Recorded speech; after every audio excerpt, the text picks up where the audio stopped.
This video is designed to help my algebra students with Chapter 3, Section 6, which is on Compound Inequalities. What that means is that we have a sentence with two inequalities in it. Well, look at the middle here. I have x plus 2. So how do I get rid of a plus 2? And minus 2.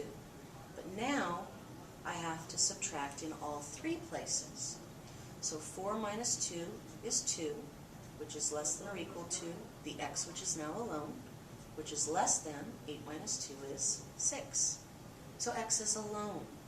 So now I have my number line. Here's my x. Small number on the left, big number on the right. The 2 needs to have a filled-in circle. The 6 needs to have an open circle. And because the x lives in between them, I connect them. Let's look at number 2. 2x plus 3 is in the middle. So again, how do I get rid of a plus 3? I'm going to minus 3 from all three places. Negative 5 minus 3 is negative 8, is less than or equal to 2x, which is less than or equal to 9 minus 3 is 6. Now my x isn't alone yet. What do I need to do to get x alone? That's right, I need to divide by 2. But that means I divide by 2 in all three locations. Negative 8 divided by 2 is negative 4, is less than or equal to my x, which is now alone, which is less than or equal to 6 divided by 2 is 3. And now I can graph that on a number line. Here's my x, small number on the left, negative 4, big number on the right, 3. They both get filled in circles. And again, because the x is in between them, I connect them. These are called and type sentences. Let's look at number 3.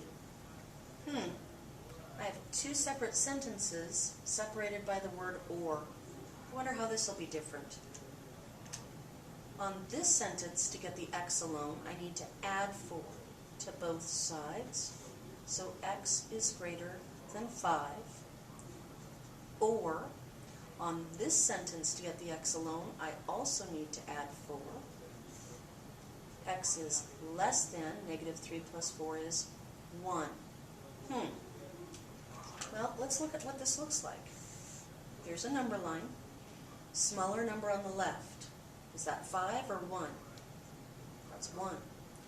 Larger number over here. There's the 5. They're both x. The 5 needs an open circle, and the x is getting bigger. It goes this way. The 1 needs an open circle, and the x is getting smaller. So his arrow goes this way. Do you see what's different between an and an or? Let's look at example 4. I need to get my x alone, so I'm going to divide by 2, divide by 2, x is less than or equal to 2. Or, on this sentence, I need to divide both sides by 3, x is greater than 7. Let's draw a number line. Here's my x. Which number is smaller? The 2, so it's going to go here on the left. Here's my 7.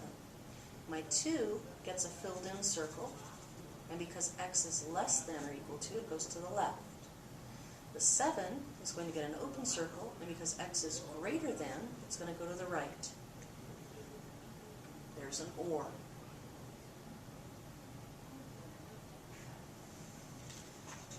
For your formative assessment, I'd like you to try these 4 problems. Negative 4 is less than x plus 1 is less than or equal to 7. Number 2, 5 is less than or equal to 3x minus 1, which is less than 17. Number 3, x plus 1 is less than 2, or x plus 5 is greater than 8. Number 4, x plus 2 is less than negative 2, or x minus 2 is greater than 2. Make sure you show all of your work, simplify any fractions as needed, and plot them on a number line.